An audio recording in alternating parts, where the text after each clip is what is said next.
হযরতে রাসূলুল্লাহ ডাকছে বাবা আলী, বাবা আলী। এরিয়াল বেজে উঠল। হযরতে আলী কারিমুল্লাহ ওয়াজহু খেজুর গাছে ডাল ভাঙতেছিল প্রবীর পরিবারের জন্য। গাছ থেকে লাফ কেটে পড়ে বাড়ির দিকে ছুটেছেন। নবী ডাকে, নবী ডাকে।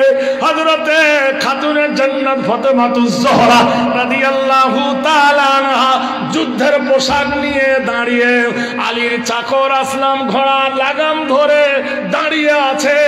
সবার কানে বেজে উঠেছে দয়ার নবীর ডাক। ফাতেমা বলে সাজিয়ে দাও আলী, তোমাকে আল্লাহর নবী ডাকেন। সঙ্গে সঙ্গে ঘোড়ার পিঠে উঠে চাবুক মারলেন।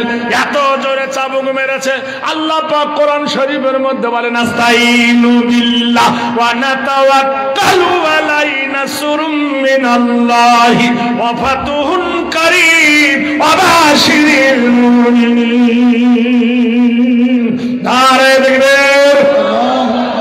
যখন আল্লাহর ওপর নিজের জীবনকে উৎসর্গ করে দেবেন, মুশকিলটা আল্লাহ আসান করে দেবেন। আলী বলেন ঘোড়ার পিঠে চাবুক মেরেছি, আমার ঘোড়া ছোটে কি জমিন ছোটে বুঝতে পারি না। মা আমিনা কান্দে বসে ছেলে কোলে লইয়া, কে যাবে মোর সোনার লাল কে লইয়া। থাকতো যদি ছেলের পিতা,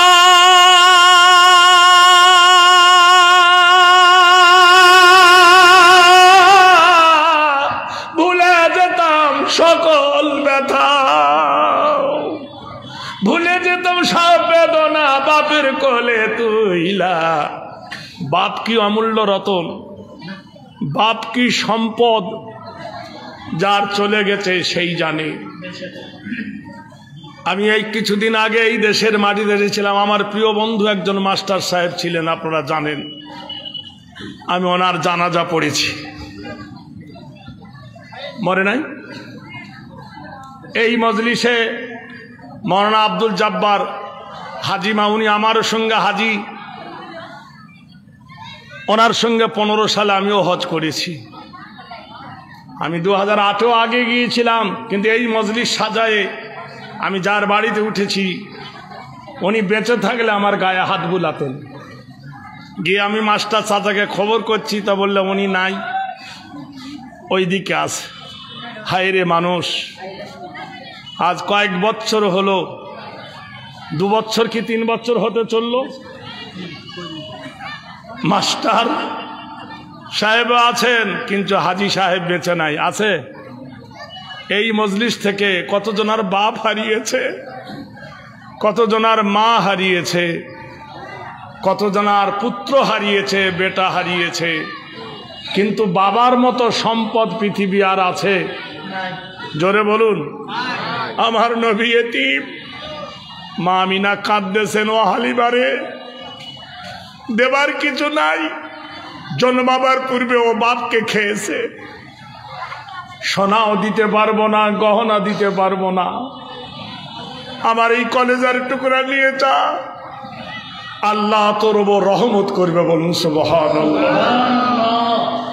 হালিমা নবীরে নিয়ে মুখে চুম্বন দিয়ে এতিম নবীকে কোলে তুলে নিয়ে ছেঁড়া কাপড়ে জড়িয়ে, গরিব সন্তান গরিব নিয়েছেন বুকে, দুঃখীর মর্ম দুঃখী বোঝে, সুখী বোঝে না। গাধাকে নিয়ে যখন গেলেন, এমন সময় পিছন থেকে কে যখন বলছে ও হালিমা, তোর এই দুর্বল গাধার মাথায় বিশ্বনবীর কদম দুটো থাকা মোজা দেখতে পাবি। সুবহানাল্লাহ। মা হালিমা সাদিয়া বললেন, আমি শিশু নবীর কদম মোবারক যেই ঠেকিয়েছি, দুম্বার গায়ে, দুম্বার মাথায়, দুম্বা কোথা থেকে যেন শক্তি পেল, দুর্বল দুম্বা সজাগ হয়ে উঠল। বলুন সুবহানাল্লাহ।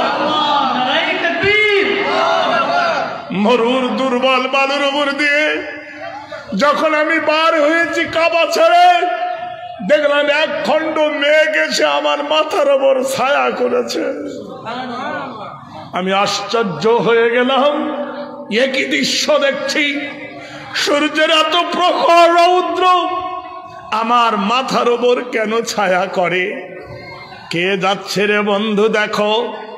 রাসূলুল্লাহকে নিয়ে বললেন, মা হালিমা বললেন, যখন আমি পৌঁছে গেছি আমার বাড়িতে, আমার দুম্বার দুধগুলো মোটা হয়ে গেছে, উটের দুগ্ধগুলো মোটা হয়ে গেছে, আমার ঘর অভাব থেকে আমার ঘর রহমতে পরিপূর্ণ হয়ে গেছে। হালিমার একটা মেয়ে ছিল 6 বছরের, আপনারা প্রত্যেকে শুনেছেন, নাম ছিল সাইমা। আল্লাহর নবীকে কোলে নিয়ে বেদুইন নারী দোলনায় দোল দিচ্ছে, দুলছে, মাতরকে দোলায় নূরেরই বেশে কোন বাগানের ফুলের মাতর ফুটেছে গাছে। কবি কত সুন্দর করে বলেছেন, মেরা দিল আনোয়ার হে মানওয়ার মোহাম্মদ সে, মেরা দিল আনোয়ার হে মানওয়ার মোহাম্মদ সে, কেউ जाके चले आए दरबार मोहम्मद से। पैदा हुई मोहम्मद अमीना की गोद से, लूट लिया रहमत हलीमा की घर से। আজকে চাওয়ার কথা নয়, না চাইতে একটা 500 টাকার নোট আমার এক বাবু যুবক দিয়েছেন। সুবহানাল্লাহ বলুন। আল্লাহর নবী এসেছেন। নবীর বড় আব্বার নাম ছিল কি? আবু তলেব। ওর ভালো নাম হলো আবদে মন্নাফ। বেটার নাম ছিল তালেব, তাই বাপের সাথে বলা হতো আবু তালেব। আরেকজন 200 টাকা দিয়ে গেছে, দান সদরে গ্রহণ। আমার এতিম ভাতিজা হয়েছে, আমার ভাই নাই, তাই বলে তোমরা দুর্বল মনে করো না, এই ঘোড়া লুট দিয়ে দিলাম, যারা পারবে ঘোড়াগুলো ধরে না। যে নবীর আগমনে 10টা ঘোড়া দিতে পারে আবু তালেব। সুবহানাল্লাহ বলুন, জোরে বলুন। আল্লাহর নবীকে নিয়ে খেলা করতে করতে নাদ গাইল, বলল মায়া মাখা মোহাম্মদ নাম, সব দুঃখ যায় হরে, ওই নামেরই প্রেম রসে নয়ন যায় ভরে। তুমি আমার হৃদয় আকাশে কোটি দল কোকোনাথ, এসো আমার দয়াল এসো প্রিয় নবী মুহাম্মদ। হালিমা বলেন, আমার ছেলেকে তেল মাখাতাম, আমি রাসূলুল্লাহকে তেল মাখাতাম, আমার ছেলেকে তেল মাখাতাম, নবীকে তেল মাখাতাম। আমার আব্দুল্লাহর গায়ে পিঁপড়ে উঠতো, নবীর গায়ে পিঁপড়ে উঠতো না। আমার বেটার গায়ে মাছি বসতো, নবীর গায়ে মাছি বসতো না। আমার বেটাকে মশা কামড়াতো, নবীকে মশায় কামড়াতো না। আমার বেটাকে সারপোকা কামড়াতো, নবীকে সারপোকা কামড়াতো না। আমার বেটার গায়ে রোদ লেগে ঘামতো, নবীর গায়ে রোদ লাগতো না। যেমনি রোদে দিতাম, এক খণ্ড মেঘ এসে নবীকে ছায়া করে ফেলতো। আমি আশ্চর্য হয়ে যেতাম, কাকে নিয়ে এসেছি আমার ঘরে? রাহমাতুল লিল আলামিন, আল্লাহর হাবিব জনাবে রাসূলুল্লাহ সাল্লাল্লাহু আলাইহি সাল্লাম। কোরআনে আল্লাহ বলেন, কুল ইন কুনতুম তুহিব্বুনাল্লাহ ফাত্তাবিউনি ইউহিব্বুকুমুল্লাহ ওয়া ইয়াগফির আল্লাহু গফুর রহিম। এমন সময় কিছুদিন গেল, মা আমি হালিমা বলেন, আমার বেটা আব্দুল্লাহ, নবীর মুখের এক ফোঁটা থুতু আমার আব্দুল্লাহর গায়ে পড়লো। আব্দুল্লাহর ঘা ভর্তি ঘা ছিল গোটাই শরীরে, ম্যাজিকের মতো ঘা ভালো হয়ে গেল। নবীর থুতুর কত দাম! মদিনা থেকে বদরের প্রান্তে যেতে মধ্যিখানে একটা কুয়া আছে, কুয়াটার নাম হলো বীরে শেফা। বীরে শেফা, বীর মানে পানি, শেফা মানে ঔষধ। ওই কুয়াতে নবী থুতু ফেলে দিয়েছিলেন, পানিটা মধুতে পরিণত হয়ে গেছে। নবীর থুতুর কত দাম! আবু বকরকে সাপে কামড়েছে, নবী থুতু দিয়েছে, সাপের বিষ নষ্ট হয়ে গেছে। জঙ্গে খয়বরের মাঠে আলীর রক্তে নারায় দেখবি। খয়বরের যুদ্ধ চলাকালীন বাদশা জিজ্ঞেস করছে রাসূলুল্লাহকে, আজিজকে বলছে, আজিজ রাসূলুল্লাহকে জিজ্ঞেস করো যুদ্ধে কয়দিন চলবে। যুবরাজ খসরুকে বললেন, বাতিল, ইন্নাল বাতিলা কানা যাহুকা। 18 দিন পরে সত্যের জয় হবে, অসত্য বাতিল হয়ে যাবে। যুবরাজ খসরু বলছেন, তাহলে যুদ্ধের দামামা বেজে উঠুক। প্রথম দিন হযরত আবু বকরের হাতে নবী তরবারি তুলে দিলেন। 6 দিন যুদ্ধ করলেন আবু বকর। বকরের পরে দিলেন হযরত ওমরের হাতে, ওমর করলেন 6 দিন যুদ্ধ। 12 দিন হয়ে গেল, যুদ্ধের ঝান্ডা তুলে দিয়ে উসমান গনি জিল্লু নুরাইনের হাতে। জিল্লু নুরাইন হযরতে উসমান গনি 5 দিন যুদ্ধ করলেন। চলো গো আমার আল্লাহ, ও গো আমার মাওলা, ও গো আমার পরওয়ারদিগার আলম, হুয়াল্লাযী ফিস সামাই ইলাহুন ওয়া ফিল আরদি ইলাহু ওয়া হুয়াল হাকীমুল আলীম। হে আমার আকাশের মালিক, জমিনের মালিক, তুমি জানাইছো যুদ্ধ হবে 18 দিন। ওগো আল্লাহর নবী, ওগো আল্লাহ, আজকে 15 দিন 16 দিন হয়ে গেল যুদ্ধ, কিছু বুঝতে পারি না। জিবরিল আমিন এসে বলেন, ইয়া রাসূলুল্লাহ, আপনার আলী কই? আল্লাহর নবী বললেন, আমি আলীকে মদিনার দ্বার রক্ষক করে এসেছি, বাকি সব সাহাবাকে নিয়ে খয়বরে চলে এসেছি।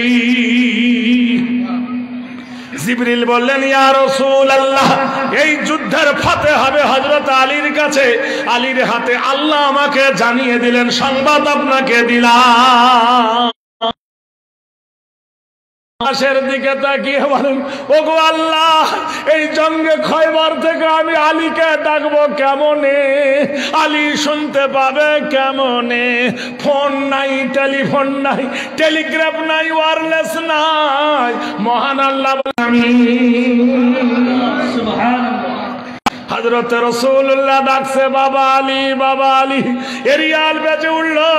হযরতে আলী কারিমুল্লাহ ওয়াজহু খেজুর গাছে ডাল ভাঙতে ছিল নবীর পরিবারের জন্য। গাছ থেকে লাফ কেটে পড়ে বাড়ির দিকে ছুটেছেন। নবী ডাকে, নবী ডাকে। হযরতে খাতুনে জান্নাত ফাতেমাতুজ জোহরা রাদিয়াল্লাহু তাআলা আনহা যুদ্ধের পোশাক নিয়ে দাঁড়িয়ে, আলীর চাকর আসলাম ঘোড়া লাগাম ধরে দাঁড়িয়ে আছে। সবার কানে বেজে উঠেছে দয়ার নবীর ডাক। ফাতেমা বলে, সাজিয়ে দাও আলী, তোমাকে আল্লাহর নবী ডাকেন। সঙ্গে সঙ্গে ঘোড়ার পিঠে উঠে চাবুক মারলেন। এত জোরে চাবুক মেরেছে, আল্লাহ পাক কোরআন শরীফের মধ্যে বলেন, আস্তাইনু বিল্লাহ ওয়া নাতাওয়াক্কালু আলাইহি, নাসরুম মিনাল্লাহি ওয়া ফাতুহুন কারীম ওয়া বাশিরিল মুমিনিন। নারে তাকবীর! যখন আল্লাহর ওপর নিজের জীবনকে উৎসর্গ করে দেবেন, মুশকিলটা আল্লাহ আসান করে দেবেন। আলী বলে, আমি ঘোড়ার পিঠে চাবুক মেরেছি, আমার ঘোড়া ছোটে কি জমিন ছোটে বুঝতে পারি না। ফজরের জামাতে আল্লাহর নবী যখন বলছেন, আসসামাই জাতিল বুরুজ ওয়াল ইয়াউমিল মাউদ ওয়া শাহিদুন ওয়া মাশহুদ,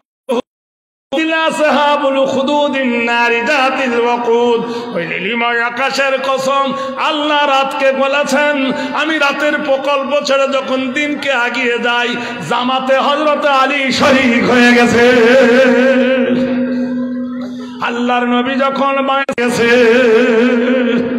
বিশ্ব নবী আলীকে দেখে নিজের থুতু দিয়ে দিলেন। সুবহানাল্লাহ বলুন।